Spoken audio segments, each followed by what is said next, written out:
Hello, everybody. Welcome to week 6. This is our last week together. It's so sad because it's such a short time and we go over so much awesome stuff. But it's great 6 weeks because now you have a foundation. You have a foundation to go off for your business plan to make your concept a reality. And say at the end of the day, you say, I don't want to work, like have my own business. I want to work for corporate. I get it. Health insurance, paid vacations, all that type of stuff. Totally get it. You can use all of this information that you learned throughout your entire career. So that's the beauty of all of this stuff that you guys have gone over. Am I right, Chef Jonathan? Big time. I've worked for a lot of other people in my career, and I've used everything we've learned in this class at some point or another. Usually, almost on a weekly basis, I use everything in this class. So definitely some really important skills, whether you're going to have your own business or be in kind of a corporate setting or working for somebody else. Yeah, especially even the funny one that I love that we go over is all the alcohol laws, like your alcohol license and all that stuff. Because if you're thinking like, well, I won't have to worry about that, I'm going to work for corporate. Well, I helped open a place and I was like, oh, yeah.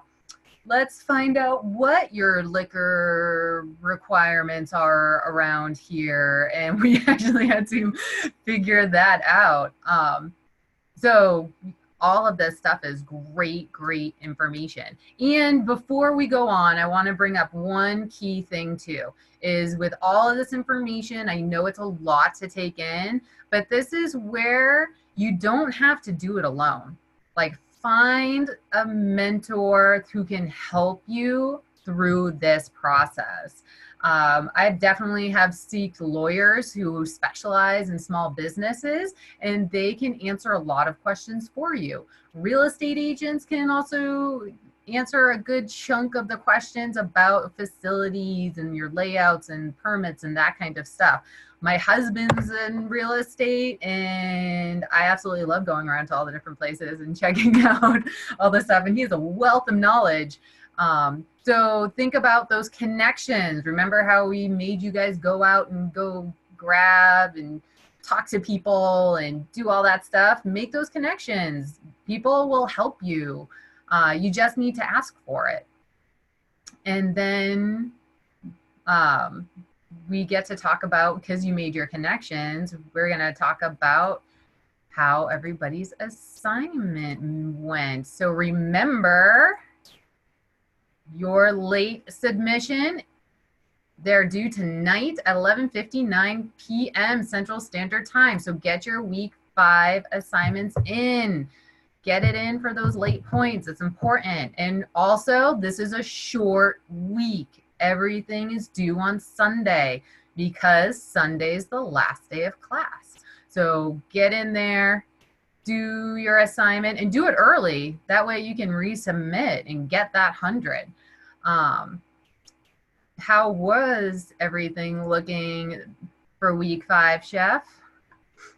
In general, it looked really good. I loved the creativity that I got to see. I saw some really fun marketing techniques like festivals and farmers markets and events in areas, and I love to see the specific events that are in you guys' areas because it's just fun for me to see what's going on around the country. But it's also such a fantastic marketing technique.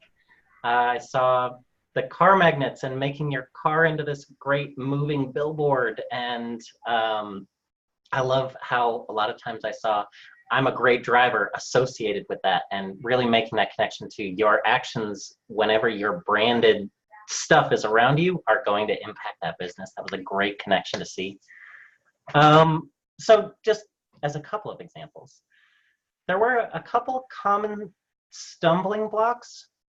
I'd say the most common one was not connecting your marketing techniques to your annual marketing budget. Really making that connection of, okay, well, if I'm paying $200 a week for this radio ad, how much is that going to cost throughout the entire year? If I'm going to be on social media and I'm going to put in 2 hours every single day and I'm paying myself what translates to $25 an hour, well, that ends up being a ton of money when you multiply that by 5 or 7 days a week and then 52 weeks in the year.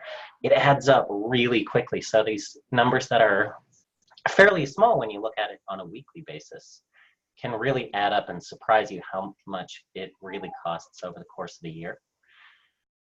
And I hope one of the takeaways you guys got was how little money this marketing budget was for a business.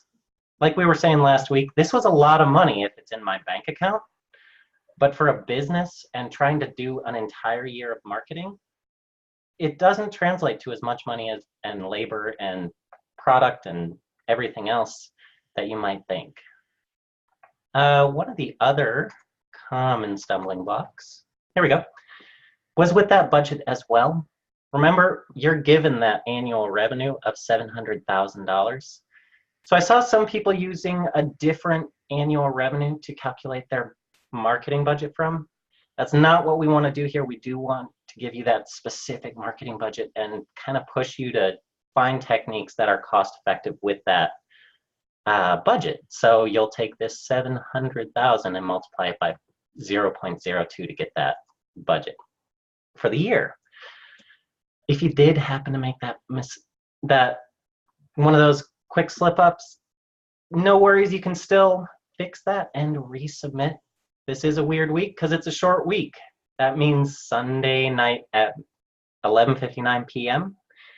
This course closes, everything about it. So your week 6 assignment is due then, but so are any resubmits that you want to do for that week 5 assignment. So if you do need to resubmit, make sure you get that in by end of Sunday.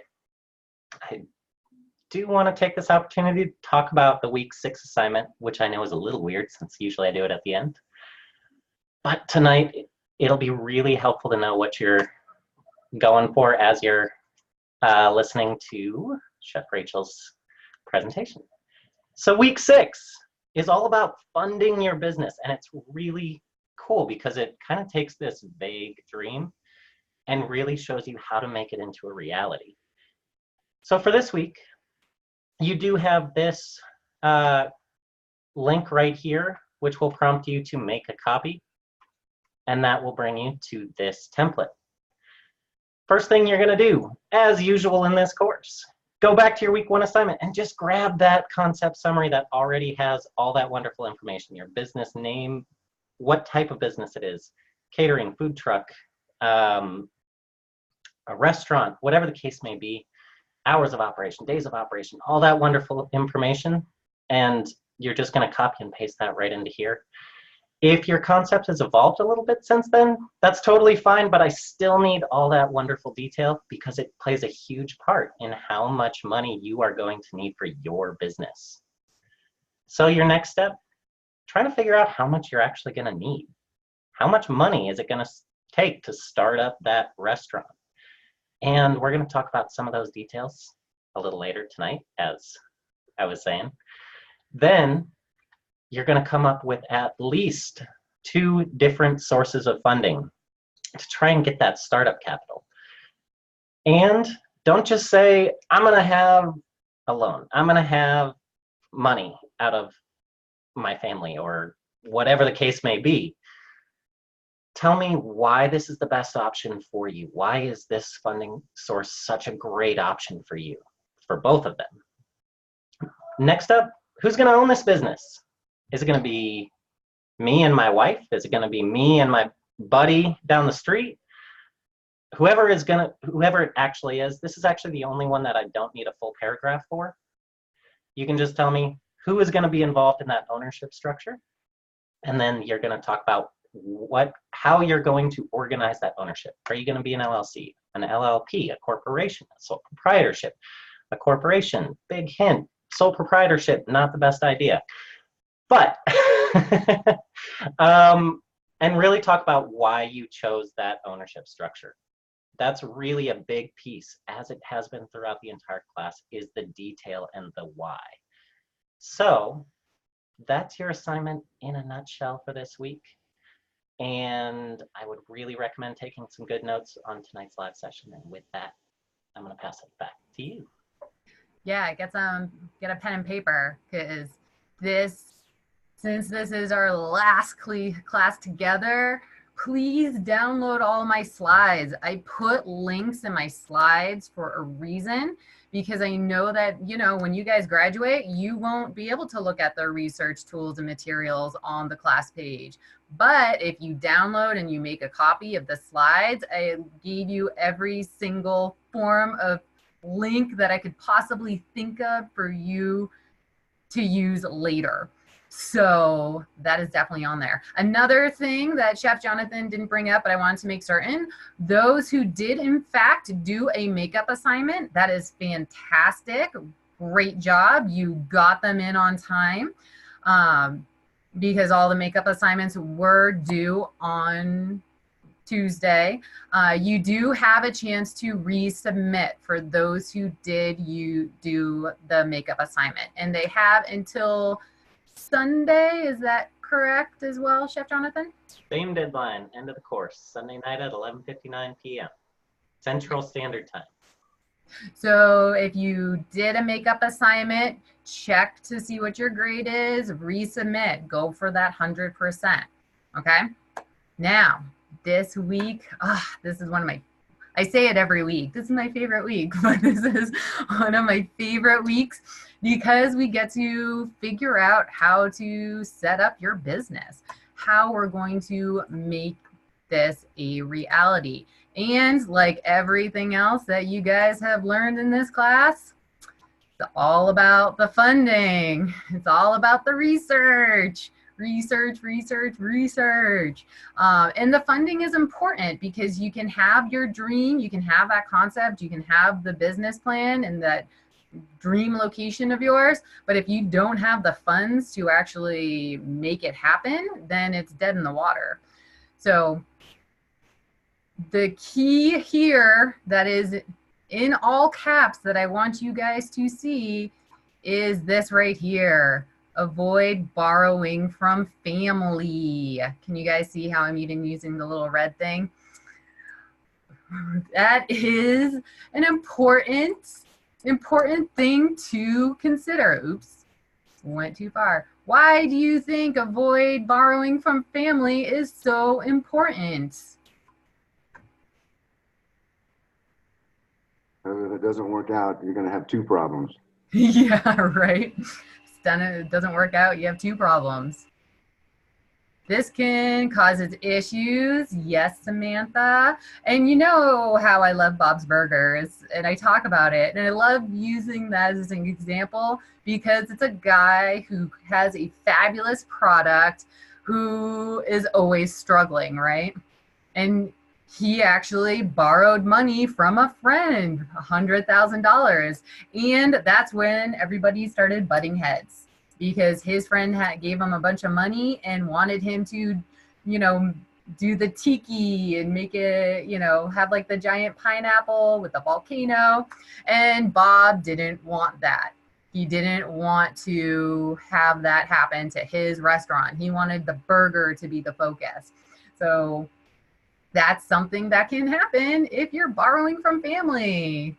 I love my sister and my brother dearly, but I'm the baby. I am the baby of the family and the only one in this industry. So there is no way I want my sister telling me what to do for my business that I have been in for so much longer than her. Am I right, Chef Jonathan? Absolutely. And people always feel like once they've invested money, they should have a say. And there's something to be said for that. However, my brother is an aeronautical engineer. He is not the best person at designing a menu.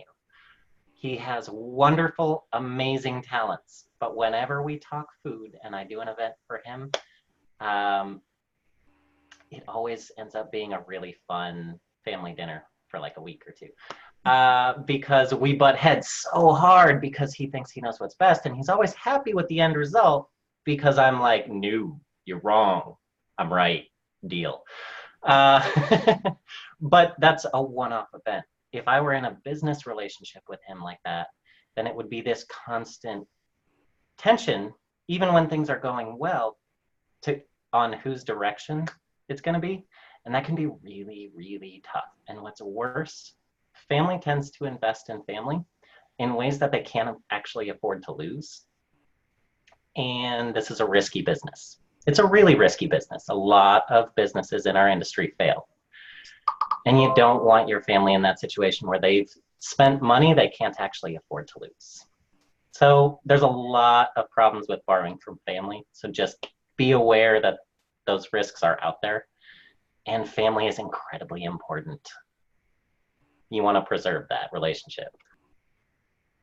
Yes, especially because, there's that saying 80% of businesses fail within the first 5 years. But that's because people don't take classes like this. They have that dream and they're like, I'm just going to make it happen. But they don't really come up with the plan. They don't do a feasibility analysis. They don't do a marketing plan. They don't do a business plan.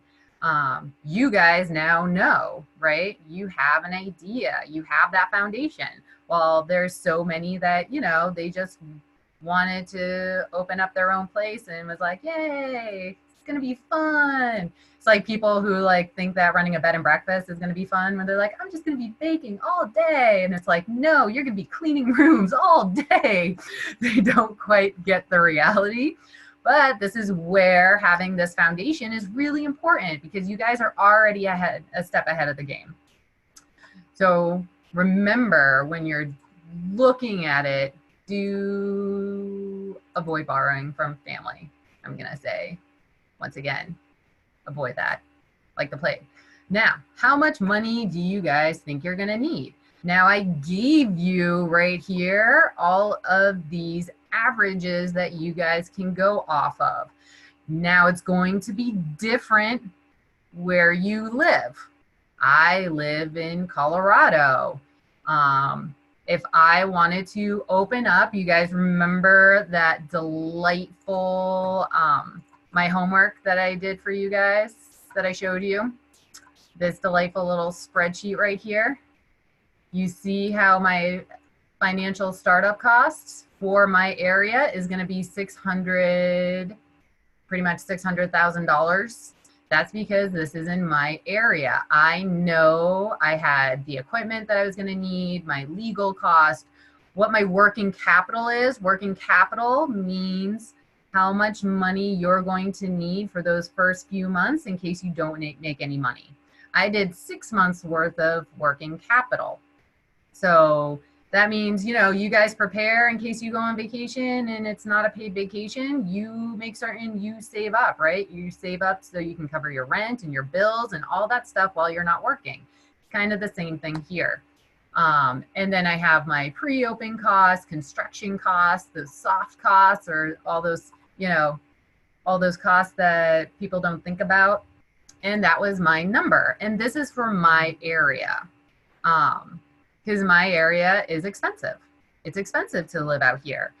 Renting for any type of commercial location is about $7,000 a month. And that's average for my area. Now, if I lived where my friend lived in the middle of nowhere in Illinois, where she can buy like a mansion for $80,000, her rent is going to be different than mine. So that is why it's important to look at the average and see what's really going to be realistic for you. And I also gave you some great links here, especially how many food trucks do we have? Do we have food truck peep? Yes? No? Well, I really liked this link that I provided for you guys for the food truck because it breaks down the different expenses and it goes over how you think, oh, I'm in a food truck, I don't need a kitchen. You're wrong. You need one. You need that commissary kitchen. The health department requires it. And it gives you a good base to go off of for all of this stuff here. So, and they even broke it down for a delightful little thing right here. You see how it just says food truck and wrap is between $25,000 and $10,000? That's just to buy the food truck. That's not even to get any of the loans and everything. And I still have yet to actually find anybody who can find a food truck for $25,000 unless it was completely gutted and there's nothing in it. Am I right, Chef Jonathan? I've seen some close to that I would never, ever, ever buy, because even though it wasn't gutted, the ones that I saw were, none of the equipment worked. None of the build out of the actual truck met the new requirements in the area that I was in terms of fresh water storage and fire code and all those other things. So you want to be really careful when buying a truck, because things that look like a really good deal, they could be, but a lot of times you get what you pay for.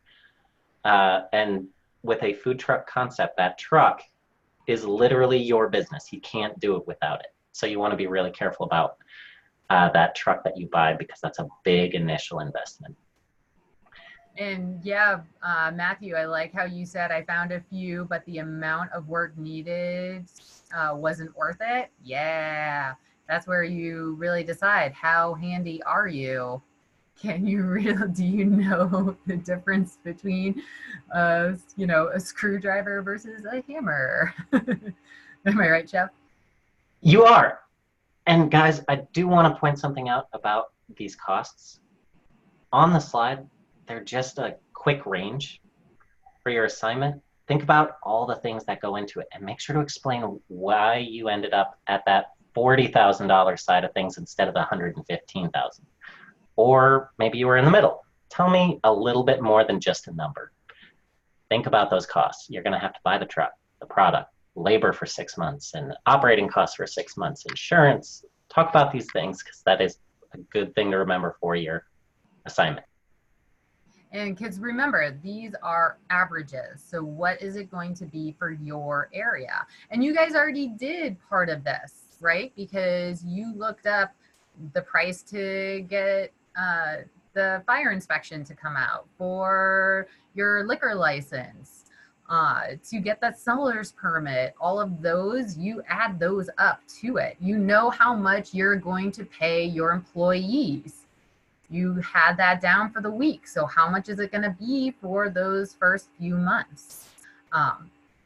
And your investor is going to want to know. They're going to want to know how much money you are going to need in the very beginning. They want that estimation. And it's important because you guys have done the research. Now you're just putting it all together. And you're putting it all together to do your pitch, to make your pitch to your investors. Convince me why I should give you my money.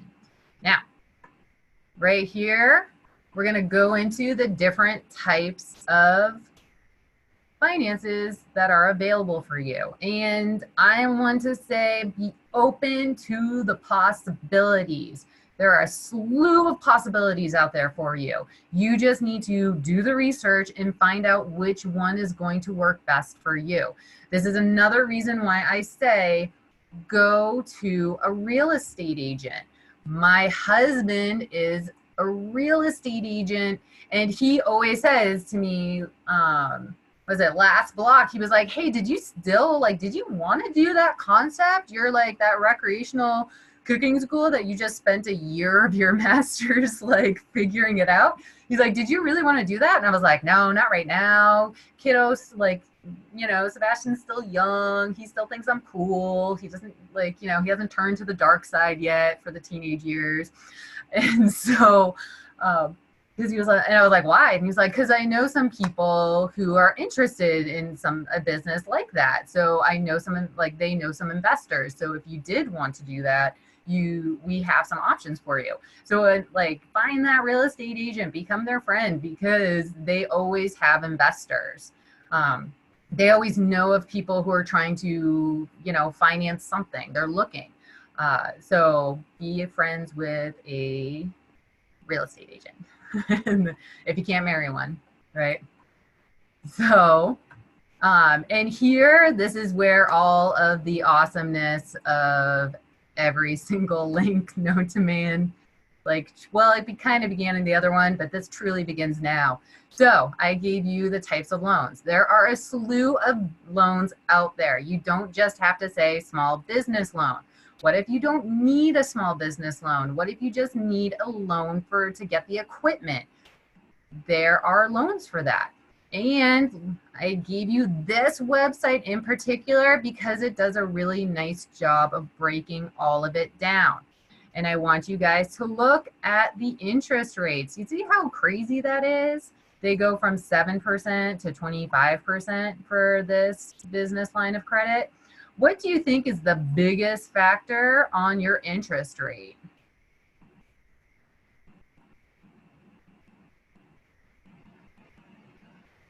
Oops, Samantha.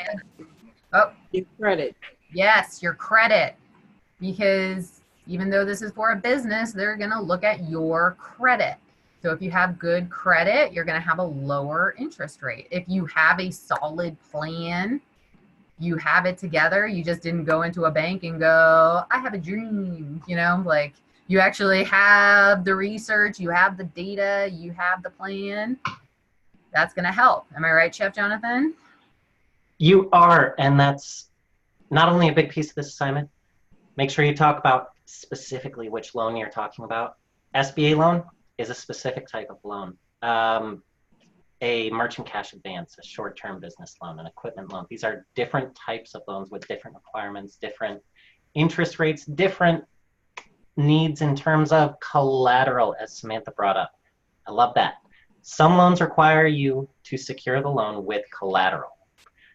If you don't have collateral that you are willing to risk and you can afford to risk, then that might not be the best loan for you if it's required. So these are things that you should talk about in your assignment, is those loan requirements and how that fits in with you, your life, your concept. Yeah, and you can click on each one of these if you're like, I'm interested in that business line of credit, and it'll give you more information about it. So it gives you the pros, it gives you the cons. So it really gives you a lot of great information that's really going to be awesome for this assignment. Am I right? For those who are looking, right? Yeah, Chef, thank you so much. Oh yeah, you're welcome. So glad you guys like this. And then I did one also for the restaurant loans. So for those who are curious, this is a great article that goes over where to find restaurant loans in 2019. And it breaks down what kind of financing there are out there, and it breaks it down further for you. Now, let's go into checking out, what if you have bad credit? What if you actually can't get a loan? That's okay. It's okay that you don't have the money to saved up or the actual ability to get a loan. You have other options out there. And you can find an investor. Remember I talked about how you can look at the different, like talk to that real estate agent. They have different options for you. You can also look at an investor. There are angel investors, venture capitalists, you can do crowdfunding, you can do all of those different types of things. Now remember, just because it says angel doesn't necessarily mean that they're angels. They are still investors. They want that return on investment. They want to know how they're going to make their money back. Venture capitalists, you guys have watched Shark Tank? How many Shark Tank watchers? People? Yeah. Those are more venture capitalists, right? Because they have a higher risk, but they expect more, right? And I gave you guys different ways where to find these different types of angel investors, where you can actually go. There's different blogs, and this gives you all of these different links to find an angel investor if you're interested in doing an angel investor. Now, if you're interested in doing venture capitalists, there is this link that shows you where you can go, the different events that you can be a part of. And then for people who want to do crowdfunding, remember, crowdfunding, that is a way you can go. How many people have seen crowdfunding before? Well, I mean, you see it all the time, am I right? Because, I mean, like somebody's like cat dies and you see that they like created a page, right? A GoFundMe page. Well, there's ones that you can do for your actual food truck. So you can go and check this out and be able to look at all that stuff. Now, how many people know how crowdfunding works? Tell me about crowdfunding, folks. What do you guys know about it? How many people know somebody who's used it? Or a Kickstarter? I see no clue. That's okay. So, majority of the time, you say, I'm going to raise this much money. So a friend of mine, her sister is in music. She wanted to create her own album. So she did a Kickstarter to make enough money to get her studio time. So it was like $5,000. And if she makes her amount that she wants, she gets all the money, all that $5,000, and then whatever else on top of it. If she doesn't make that $5,000, she doesn't get any of it. And then because they did that, like she made her amount, that $5,000, for anybody who donated money, she gave them a free CD of her actual music. And then any Reading Rainbow fans out there? Butterflies in the sky? I can fly twice as high? Yeah? Well, they actually did a Kickstarter, and it's fascinating because they asked for $1 million, in which they got in a day. And so they raised it up. And I don't know if all of you know who did Reading Rainbow. He also was Geordi on Star Trek: The Next Generation. He actually did different things. So you can actually do different amounts. Like if somebody gave $20, they would get like an autograph from him. If somebody gave $500, he would actually record the voicemail for you for your phone, for your like voicemail. If you gave like $10,000, he would go to a Star Trek convention with you. So you can even do different levels where you say, like, if you give me like $20, you can, when we are open, you can have a free t-shirt or whatever you want to do. So you can actually do those type of things to get that money going. Yes, LeVar Burton, Mandy, you are correct. Love him. And they were able to make over $6 million. So you can do it. You just be creative and make it like you did your marketing. You're going to get people in those doors. You know how to market. It's the same thing when you're doing your finding those funds. Market yourself, market your business, make people believe in your dream, make them want to be a part of it. And then let's go on. But when you are talking to people, these are things that people want to know. Remember, the liability, those are your debts. Those are those obligations, right? How much money do you owe to the supplier? What are your taxes? People always forget about those taxes. If any of us have learned from any of the rock stars, like MC Hammer, pay your taxes, am I right?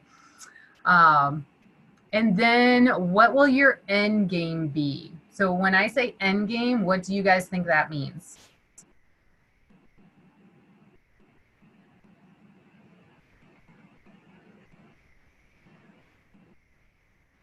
Anybody? Nobody? Anything in the chat? Thanos and profit. So your end game is, what if you decided that I created this right here. Isn't this pretty? It's so nice. Everybody loves it. It goes crazy. People go nuts for it. Then Crayola comes to me, because it's little colored pencils. Crayola comes to me and says, I love your product. I want to give you $5 million for it right now. Is $5 million enough for you? Will you take that $5 million? Or do you think you could get 10 million? Do you think you could get $1 billion? Do you think you could just, like, are you good with that 5 million? Because you're like, oh God, I thought I was gonna cash out at $1 million. Look at me. I made 4 extra. That's awesome. That is part of that end game. That is that conversation you want to have in the beginning so that everybody knows what the plan is. Am I right, Chef? You are, and I do want to mention the other side. So that's the great side of an end game. The bad side of your end game plan is, where do you call it quits? I've been operating at a loss for 8 years. Maybe I should stop doing business and close this up. You know, where is that point? How much money can you lose before you're like, this just isn't working? You want to have that already set up when you're doing your pitch and talking to people, because they want to know that you're going to be responsible with their investment as well. So keep that in mind, that you want to plan for the worst as well as the best. Somebody wants to buy out your business. That's awesome. My business is failing. Well, you want to stick through it to a certain point, but at a certain point, you want to be able to say, hey, this isn't working out. And like, thank you, Chef Jonathan, because I mean, at what point, like those ones that you see, kitchen nightmares, that, you know, they're on their last straw, no, like they need help like no other, this is it, they've lost millions of dollars. Would you be happy losing millions of dollars? Or are you gonna set that tone, set it ahead of time so that it doesn't keep on building? Because it's very easy, if you're not doing well, to be like, well, it'll be fine, we'll just figure it out. And then another day goes by, and then another day, and another, and another, and another, and nothing is getting better, and you're still losing money. And you don't want that to happen. And that's where it's also important, like I like to say, having those awkward conversations. And you're going to have those delightful, awkward conversations, especially when you're choosing how you're going to structure your business. What type of business entity are you going to do? Right, Chef? Chef, I'm super excited to talk about that. But some came up in the chat that I was hoping you could explain. Oh, yeah. Grants. Can you talk about grants really quick? Yes, grants are a great way to get money. But remember, you need to be really good at writing in order to get that grant. My sister is a fabulous grant writer because she has to do it all the time for all of her research, because she's an epigeneticist, and that is how she gets her funding. So you have to be really, really great at writing, or be open to having someone edit it and take what they say and actually make those changes. For example, I am a better business writer than my husband, but because we're husband and wife, he can get a little testy when it comes to me editing his work. Don't be testy when someone is offering to help and trying to make it better for you. Now, Chef, your wife actually, does she have to do a lot of grant writing also? Yes, my wife is a researcher. She does MRI research on the brain, and so she lives and dies on grants. So she has spent the last, 10 plus years learning how to write grants and grant proposals, and still she doesn't get all the grants that she applies for. Nobody does. These are really hard things to get, because grant money is money that you have to meet certain expectations. However, you don't have to pay it back. So they're kind of awesome, but really tough to get. And there are a lot of grants out there, but most of them are for very specific types of people and types of businesses. So if you are going to use grants as a funding source on this assignment, I need to see a whole lot of information about why you qualify for that grant and why it's a realistic funding option for your business. So just something to keep in mind there. Yeah, and because it is very, very detailed. There are some opportunities, and if you find one, like, go for it. There is no harm in trying. Just go for it. And I mean, that's Chef Jonathan's wife, my sister. I mean, they go for every single grant that they could possibly find, just so that they can get whichever ones that they can actually get the money for. So don't just look at it and be like, oh, I can't do it. Just go for it. But just know, have your plans, have that good writing, make sure that you have somebody edit your work. And yeah, there are some great grants out there, but you have to be persistent and always keep on looking, because they're always out there and they're always changing. And it kind of turns into actually like a full-time job, actually trying to get that granted. And then Mandy, I know you put in there the chat, franchise everything and rule the world. You can franchise everything if you want to and rule the world if you want to, but you got to make certain that you pick the right type of business entity before you do that. Tiffany, what is your question? My question is, when you go to a source, like a grant, or specifically a grant, I should say, can you apply for multiple grants for the same business, the same project? Is that allowed? Could you get different sources of funding from grants? It's like yes and no, because it really is dependent on the grant. So like you can, but it really, like, that's where you really read the fine print. Because if somebody is going to give you the money, then they may want something back, like all the like marketing rights or any of that kind of stuff, to use your story of like why you grew because of this grant. So it's really about reading everything and making certain that you read all, like, you got to read all the fine print. Nobody likes reading those user agreements, but that's the type of user agreement you gotta read. Am I right, Chef? So when you go to someone else, is there like a you just kind of have to know who's grant writing, or is there a resource that you can use to like hire someone else to do it, or do you have to like go through a lawyer or somebody to look over everything and help you to write it? You know, you can find people to do grant writing if you want it on the cheaper way. You know, grad students are always looking for money. And so, you know, like, you can definitely find grant writers that way. You can also have, like, there are some lawyers, like my friend's a lawyer, and he would look over a grant to make sure that everything was in the up and up and make sure it's okay. So it's just kind of depending on what you want to do. So I always highly suggest going, you know, be safe rather than sorry, you know. Make sure you have somebody look it over. Like, I like being friends with lawyers so that they can give me those answers. Right. And then this is also, if you know the specific grant that you want to go for and you find somebody on the website that actually got that grant, contact them. Ask them, like, how was the process? You were able to get that grant. That's awesome. Like, what's the best part about it? What things you wish were different? And ask those questions to those people who won that grant, because they're going to know, like, oh, this was great, but, you know, I wish that this and this was different.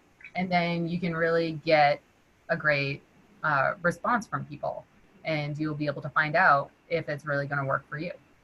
Okay.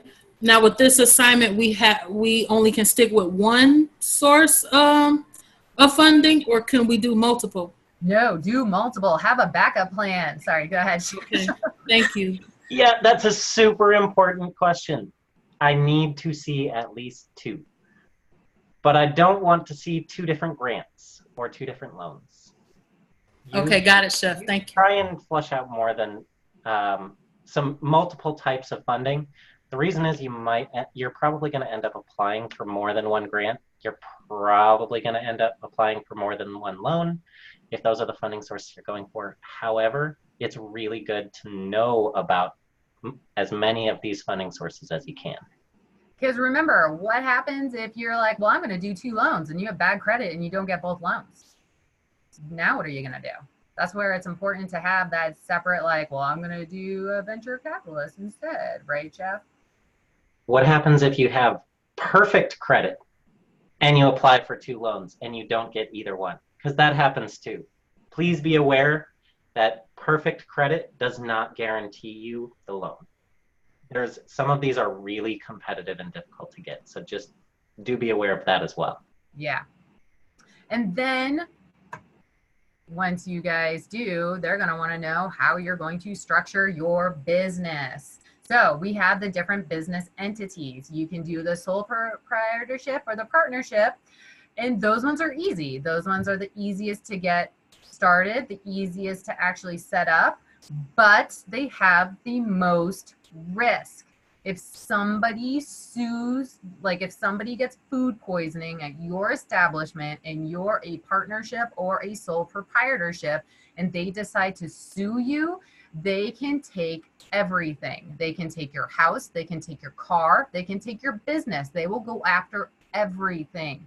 That is one of the biggest problems with sole proprietorship and partnership that you can have. I highly recommend not doing these 2 ever, because it is such a high risk and you don't want to have that much risk where you lose your house or you lose the money you put away for your kids' college education or any of that kind of stuff. You don't want to lose that. That is why this is in red and underlined right there. So be certain of that. Now, the one that I highly recommend that you guys do is an LLC, that limited liability corporation. You can be in an LLC by yourself. You can be in it with a partner. You can be with it in a group. It does not matter. And this gives you that protection that you're going to want to have for your business. So if that person sues you, you have it as an LLC, so they can go after your business, but now they cannot go after you. Am I right, Jeff? You are, and this goes back to what we were talking about way earlier in the class of you are separate from your business. If you're a sole proprietorship, you are your business. If you're an LLC, you're basically set up as an employee of the business and the owner. So that kind of just might jog your memory from earlier in the class when we were talking about that. It kind of creates this separate entity that takes the liability off of you personally.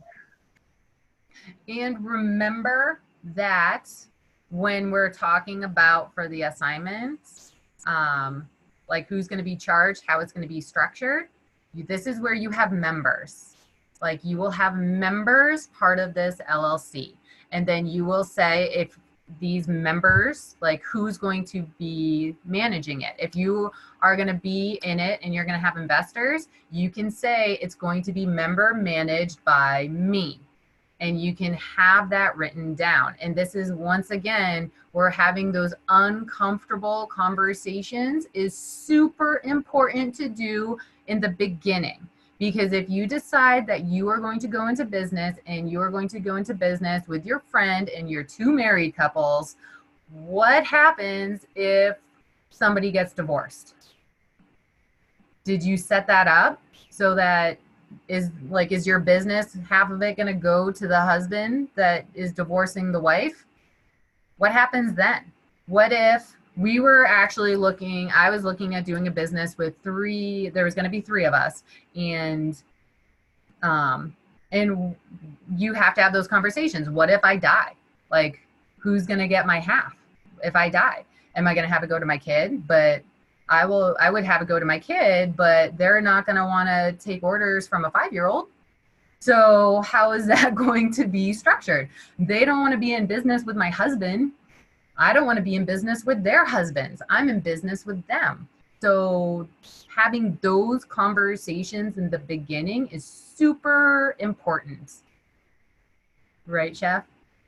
Yes, it's hugely important. And personally, I am not a great legal mind.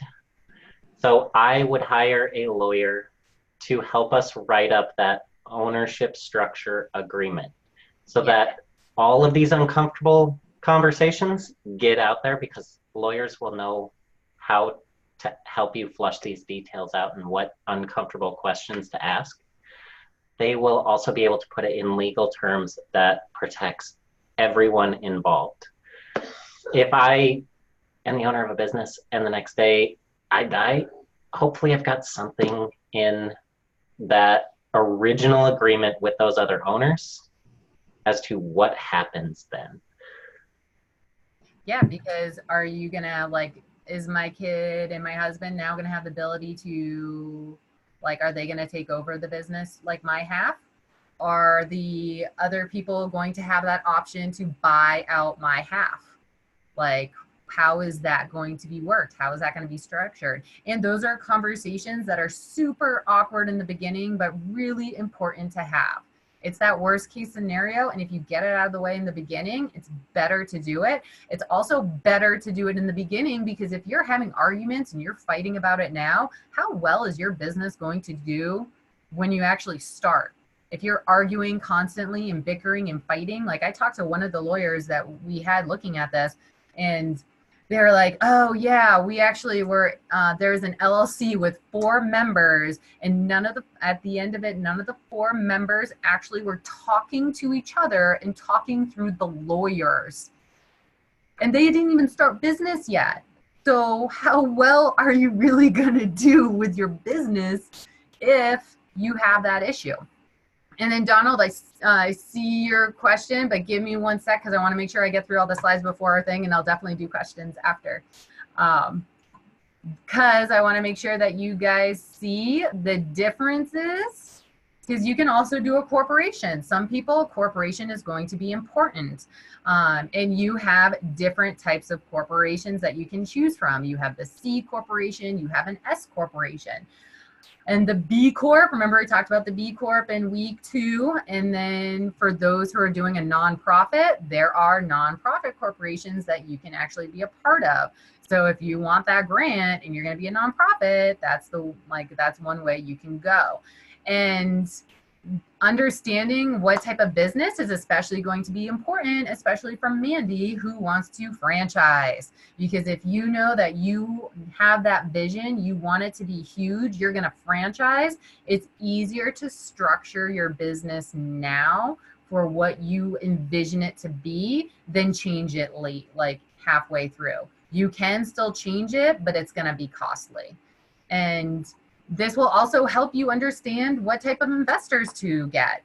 So for example, that one business I was helping my friend with, they originally wanted to do an S Corp, but then they couldn't do an S Corp because one of the investors is from the Philippines.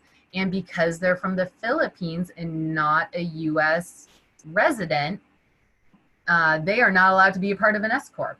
So they decided to do an LLC, and this is where an LLC is great because you can put it however you'd like it to be. You can really make it your own. So they did an LLC, but then they taxed it as an S Corp.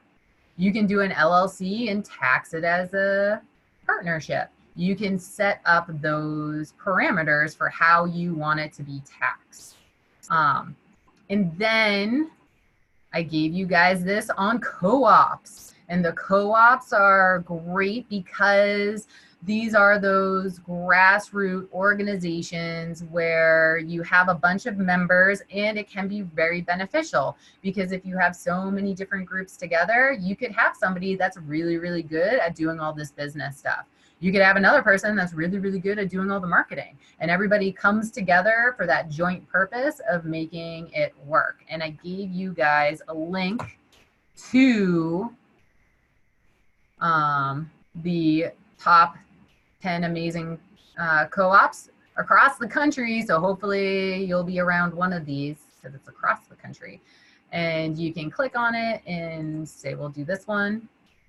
And it'll show you what it's looking like. And if this is going to be something that you want to be a part of. And then, but there are always advantages and disadvantages, right? Because it's a group, it's a bunch of people. Everybody has to make the decision together. That can take a long time for that to happen. So, but there are tax advantages to being a co-op. So it's really dependent on the concept that you're going for, what you want it to be, and this will really help you. So if you choose a co-op, what do you think Chef Jonathan is going to want to know? If you say, I'm going to do a co-op, and then he's going to expect Numbers. What else do you think he's going to expect? Details. The thesis. People are. Details, yes. And then, and these ones also, remember, if you're doing a co-op, it is a bit harder to find investors because they don't see the big appeal, because they're not going to see that full-fledged return on the investment. So it's going to be a little trickier to find those investors for that. So just remember that if you're going to do a co-op.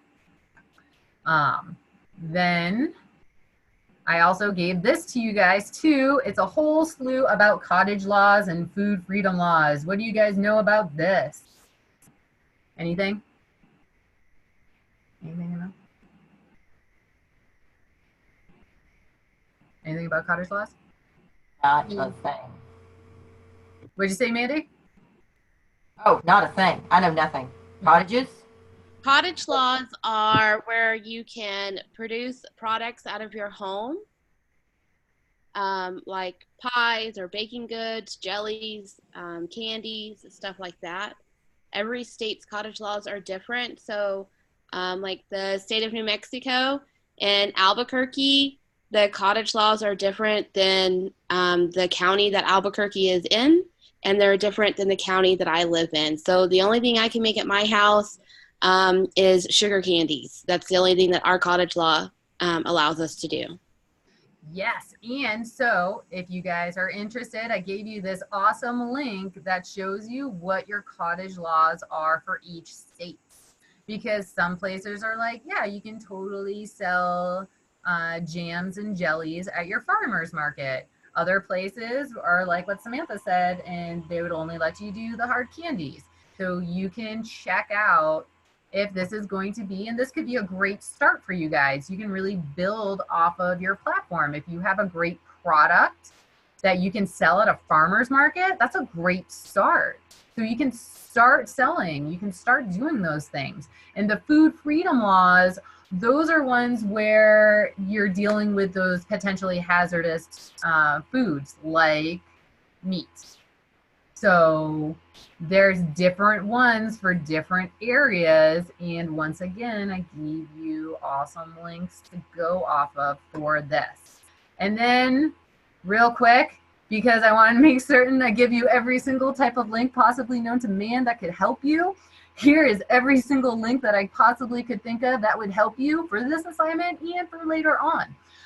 And this one right here, I want to point out because I actually did a project on this. The guy reached out to me and he's super cool. He's in Canada. He did an awesome job of figuring out like a vertical integration with this business. So he has a holdings group with multiple businesses underneath it because he does dairy. His father was a dairy farmer, and he took it a step further where he's like, well, I want to make the feed for my cows. And he built a company that makes feed. And then he was like, well, I want to deliver the milk myself. So he has a company that delivers the milk. And then he has the places that will actually go and like all of these businesses are part of his holdings group. So it's something that you can look at if you're thinking big. This is an opportunity for you guys. And then remember, your assignment will be due on Sunday because that's the last day of classes on Sunday at 11:59 p.m. Your late submissions are due tonight at 11:59 p.m. And if you did, in fact, turn in your, do a makeup assignment, you still have a chance to resubmit that makeup assignment. You still have a chance to resubmit your week 5 assignment. And how much time do you think they would have to be able to resubmit that week 6 assignment if they get it done, Chef? You can, actually, Melanie, you can resubmit your week 6 assignment if you get it in early enough for me to look at it and get a grade back to you before that deadline. Be aware, if you submit on Sunday, I will not be able to get to your assignment before that deadline. So just be aware that the later it is in the week, the less likely you are to have an opportunity to resubmit if you miss something. So the earlier you submit, the better your chances of getting the grade you want. And as always, these slides are going to be on our webpage, on our main page. Please download them and use them. So I put a lot of effort into making sure that I got all the links that you could potentially ever need. And it will greatly help with your assignment. Am I right, Chef? Yes, the links are fantastic. The slides are fantastic. Please utilize them. I do see a question in the chat about resubmitting with a passing grade. You can always resubmit. If you get a 99 on an assignment, you can resubmit that with that correction, and I will give you that extra point if you made the correction. If you resubmit an on-time assignment in any course, you can get up to 100. There's no real penalty as long as you hit that deadline. If you resubmit a late assignment, you can get up to that 85. So there is no real penalty for a resubmit, so just keep that in mind. All right, and Don, what is your question? Yes, types of loans. There was one that didn't come up, was minority loans. That is out there. That's one thing that people need to look at too and consider that. That happens there too. Another thing too is Mary Lou brought it up in the chat, was the VA business type loans for veterans. You have to have 51% of the shares if you have a partner. No position could be higher than the one that they're telling you. So you'll always be in charge no matter what. That's one of their contingencies. And then I was going to ask, what is the average ROI for investors, what they're looking for when you're giving them the proposal for investing? Look at you. Well, and you know, it depends on the investor. It really does. It depends on if they want their money back as soon as possible, or if they're in it for the long haul. My friend had 2 groups where it was one that the guy wanted his money back as soon as possible. He wanted it, and he was like, okay, I'm going to take $60,000 a year. Like, I can see how much you're going to do. I'm going to take $60,000 worth of profit a year, and I'm going to pocket that until I get my money back. And I'm going to do that every year and then have it go up. So you can do that certain percentage. The other guy was like, you know what? I believe in you. I want this for the long haul. I think we can go global. So I'm in this for the long haul. I want equity. And when he means equity, whenever you hear equity, that means that they want to be a partner. They want to be a member of that business. So if you hear equity, that means they're going to be a member of that business. And then you can decide. One group, they decided to do, like, well, we decided before it kind of blew up because of that whole, like, who's going to get what conversation.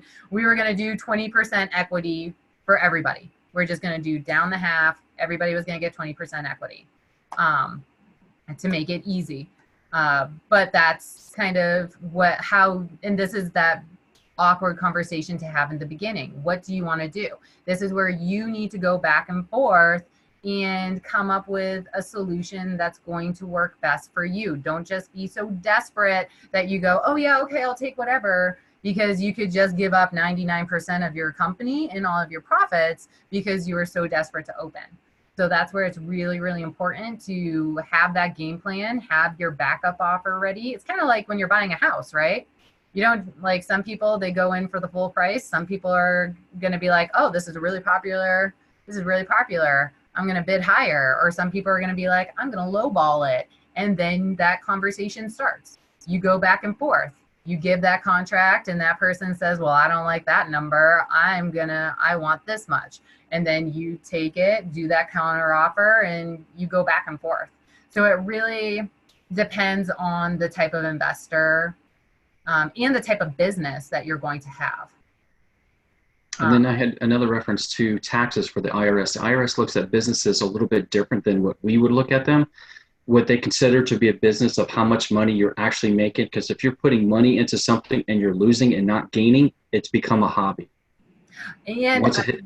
And thank you, Don, because I also want to bring this up. When you look at my slides, please look at the notes, because there is great length in those notes that talk about stuff like Don was talking about right there. So thank you, Don. That was awesome. Because like, download it and look at the notes, because I literally give like paragraphs worth of writing that go into those notes about the taxes of the LLC, and it's at extra stuff there.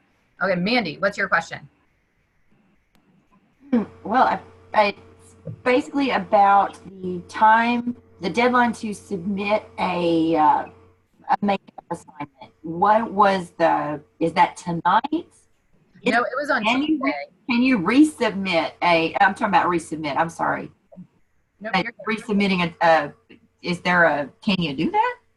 You can resubmit a makeup assignment that you submitted before the end of Tuesday, all the way up until Sunday night at 11:59 p.m. Central Standard Time. Okay. I'll decide if I want to fry that fish, but thank you. Well, guys, it has been an absolute pleasure. I have loved doing these 6 weeks with you, and I wish you guys all the best. If you have questions, please reach out. I can always answer questions, especially about fun stuff like business. It's always fun to talk about. So, and remember, if anything, do the research. Do your research and be open to the possibilities, because you can do anything as long as you have the research to back it up, right? Am I right, Chef Jonathan? You are right. That research is so important, guys. It's a huge piece of your business. It's a big piece of your assignment too, but that's, just an assignment. Your business, the knowledge you're getting out of this class, like you said, is incredibly valuable to you. So do the research, check it out. Make sure you look at as much as you can this week up in funding, because it can be really exciting as you start to learn how many opportunities to actually get help funding your business there are out there. It can really take this kind of vague dream and make it approachable. It can give you a plan to actually do your dream business. So have fun with it. And remember, everybody starts out here. Like, you're not the only one starting at this point. Every single person starts where you are. And that's where it's important to reach out. Find that person that you can talk to and get those questions answered. Get into your community. Be out there, because everybody has started where you are and everybody has something valuable to offer. So go out there, be awesome entrepreneurs, or an intrapreneur for those who wanted to open up a franchise. I'm all about franchises, creating that system. Boom. It's awesome. So I wish everybody the best. Remember, everything's due. Get your knowledge checks done. They're worth points. Get them done. And get your assignment in, but get it in early and do your survey. Your survey is worth extra credit. So get your survey in so you can get extra credit. And I wish everybody the best. I'm going to miss all of you. And I'm going to miss you. And I wish because especially I've had you guys before, so some of you before. So this is the last time I'm going to have you. Ronald. Yes, sir. Like, Awesome. And then Roy, where's Roy? There's Roy. Yeah. All you guys, I miss all of you. So, and especially those who are watching the live session archive, gonna miss all of you too. Am I right, Jack? One quick reminder: Sunday is Mother's Day. Probably don't want to be doing your assignment on Mother's Day. Also, wish your mothers Happy Mother's Day. Happy Mother's Day. Graduating. I'm gonna have my graduation cap on Sunday. Also. Yeah. Congratulations. Okay, guys, have a great rest of your week. All right. Thank you. Everybody.